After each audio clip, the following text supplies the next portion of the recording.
ஏக இறைவனும் வாழ்க்கையின் நோக்கமும் கனமான கற்கள் ஒன்றின் மீது ஒன்று சாய்ந்து கொண்டு ஒரு வரிசையில் இருப்பதாக கற்பனை செய்து கொள்ளுங்கள்.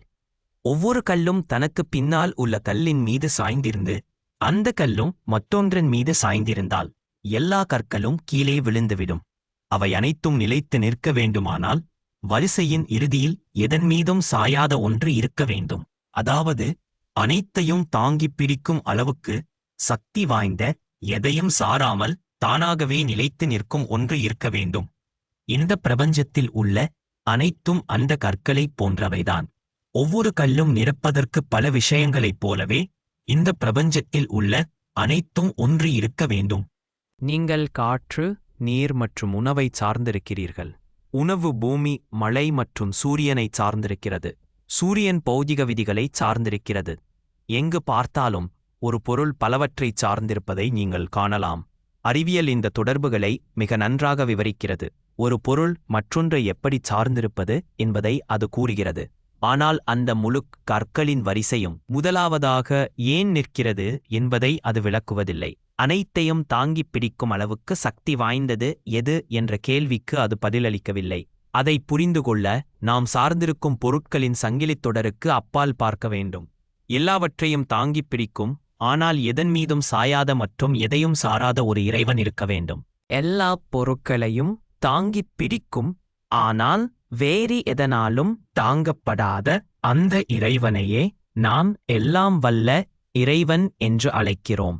வாழ்க்கையின் நோக்கம் ஆகவே எல்லாம் வல்ல இறைவன் நம்மையும் நம்மைச் சுற்றியுள்ள அனைத்தையும் படைத்தான்.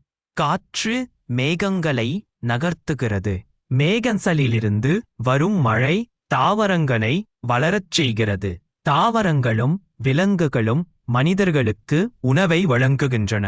உயிரற்ற பொருட்களுக்கே ஒரு நோக்கம் இருக்கும்போது ஒரு தர்க்கரீதியான கேள்வி எழுகிறது. மிக உயர்ந்த அறிவுக்கூர்மையும் விழிப்புணர்வும் கொண்ட இங்கணர்களை எல்லாம் வல்ல இறைவன் எதற்காக படைத்தான்? இந்த கேள்விக்கு பதிலளிக்க இறைவன் தனது செய்தியை மனிதகுலத்திற்கு வழங்க இறைத்தூதர்களை அனுப்பினான்.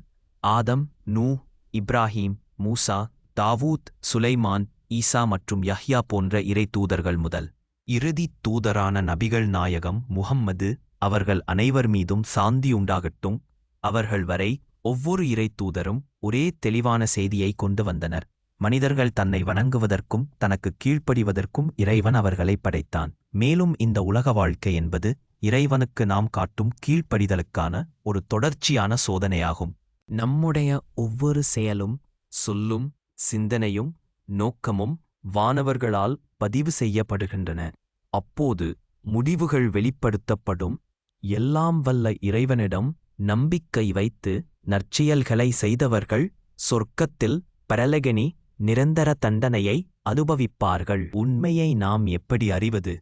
இறைத்தூதர்கள் வந்தார்கள் என்பதை நாம் எப்படி அறிவது? அவர்கள் இறைவனிடமிருந்து பெற்ற வேதங்களை விட்டுச் சென்றார்கள். அந்த இறைவேதங்கள் அனைத்தும் காலப்போக்கில் சிதைக்கப்பட்டு மாற்றப்பட்டன. ஆனால் புனித குர்ஆன் மட்டும் விதிவிலக்கு. இது தனத்தி ஆண்டுகளுக்குப் பிறகும் இன்றுவரை மிகத் துல்லியமாகப் பாதுகாக்கப்பட்டுள்ளது. ஆனால் குர்ஆன் உண்மையில் எல்லாம் வல்ல இறைவனிடமிருந்து வந்ததுதான் என்பதை நாம் எப்படி அறிவது? இறைவனின் அவசியமான பண்புகளைப் பற்றி சிந்திப்போம். அவர் தொடக்கமும் முடிவும் இல்லாதவராக இருக்க வேண்டும். அவர் உருவானவராக இருந்தால் அவர் இருப்பதற்கு வேறொன்றை சார்ந்திருக்க வேண்டும். எனவே வேறு எதையும் சாராத அந்த இறைவனாக அவரால் இருக்க முடியாது. அவர் அழிந்து போகக்கூடியவராக இருந்தால் எல்லாமே அவரைச் சார்ந்திருக்கும் அந்த இறைவனாக அவரால் இருக்க முடியாது. ஏனெனில் அவரது முடிவு என்பது மற்ற அனைத்தின் முடிவையும் குறிக்கும். எனவே இறைவனுக்கு ஆரம்பமும் இல்லை, முடிவும் இல்லை. அவர் ஏக இறைவனாக ஒருவராக இருக்க வேண்டும். இரண்டு படைப்பாளர்கள் இருந்தால் ஒருவரின் விருப்பம் மற்றவரின் சக்தியை கட்டுப்படுத்தும். மேலும் வரம்புக்குட்பட்ட ஒருவரால் இறைவனாக இருக்க முடியாது. உதாரணமாக, ஒரு படைப்பாளர் சூரியனை உதிக்கச் செய்ய விரும்பினால், மற்றவர் அதை மறையச் செய்ய விரும்பினால் ஒருவரால் மட்டுமே வெற்றி பெற முடியும். தோல்வியுற்றவர், சக்தியற்றவர், அனைத்தும் சார்ந்திருக்கும் இறைவனாக இருக்க முடியாது. இறுதியாக அவர் தனது படைப்புகளைப் போல எந்த விதத்திலும் இருக்க முடியாது. அப்படி இருந்தால் அவரும் அவற்றைப் போலவே சார்ந்திருப்பவராகி விடுவார். மேலும் அனைவரும் சார்ந்திருக்கும் அந்த இறைவனாக அவரால் இருக்க முடியாது. இப்போது உங்களை நீங்களே கேட்டுக்கொள்ளுங்கள், மக்கள் வணங்கும் தெய்வங்களில் எது இந்த தர்க்கரீதியான வரம்புகளுக்கு பொருந்துகிறான்? புனித குரானை அருளிய இறைவனே, அந்தே அல்லாஹ் அவன் ஒருவனை ஆவிர்த்தானை விருத்துகிறான். அவன் எவரையும் பெறவும் இல்லை, எவராலும் பெறப்படவும் இல்லை. அவனுக்கு நிகராக எவரும் இல்லை. அவனுக்கு எந்த தேவையும் இல்லை. அனைத்தும் அவனையே சார்ந்திருக்கின்றன. நித்தியமானவன், மகனும் இல்லை, தந்தையும் இல்லை. படைப்புகளிலிருந்து முற்றிலும் மாறுபட்டவன். அவனுக்கு பங்காளியோ இணையோ இல்லை.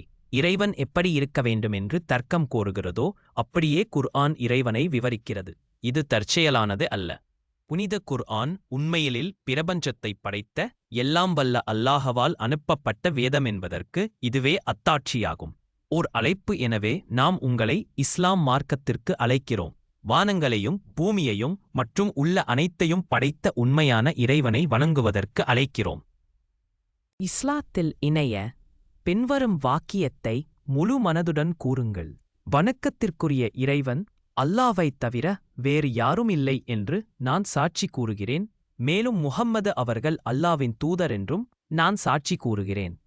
அஷ்ஹது அன் லா இலாஹ இல்லா அல்லாஹ் வ அஷ்ஹது அன்ன முஹம்மதன் ரசூலுல்லாஹ்.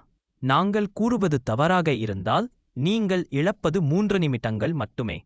இதை புறக்கணித்துச் செல்வதன் மூலம் முடிவற்ற மறுமை வாழ்வில் நீங்கள் அனைத்தையும் இழப்பீர்கள். நிரந்தரப் பேரின்பத்திற்கான வாசல் அகலத் திறந்திருக்கிறது. நீங்கள் உள்ளே நுழைவீர்களா?